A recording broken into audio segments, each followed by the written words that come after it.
নীলা ৭ বছরের একটি মিষ্টি মেয়ে। সে তার গ্রামের ছোট সবুজ মাঠে খেলতে খুব ভালোবাসে। তার সবচেয়ে প্রিয় বন্ধু হল একটি সাদা নরম খরগোশ যার নাম লাপু। একদিন বিকেলে নীলা রঙিন একটি ঘুড়ি উড়াচ্ছিল। ঘুড়িটা আকাশে অনেক উঁচুতে উঠছিল। হঠাৎ করে একটি জোর বাতাস এলো। ওহ না, নীলা বলল। ঘুড়ির সুতো ছিঁড়ে গেল আর ঘুড়িটা উড়ে গিয়ে দূরের আমগাছের দিকে হারিয়ে গেল।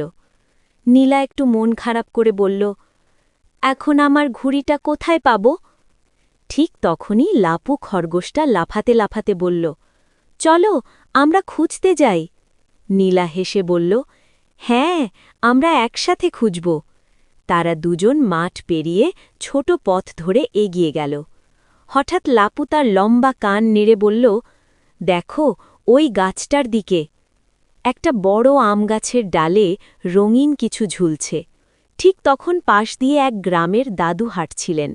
দাদু হাসতে হাসতে বললেন, কি হয়েছে নীলা? নীলা বলল, দাদু, আমার ঘুড়িটা গাছে আটকে গেছে। দাদু বললেন, চিন্তা করো না, আমরা নামিয়ে ফেলব।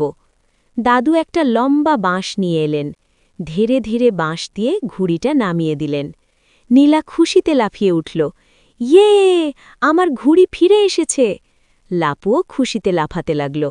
নীলা দাদুকে বলল, ধন্যবাদ দাদু। দাদু হাসলেন, বন্ধুদের সাথে থাকলে সব সমস্যার সমাধান পাওয়া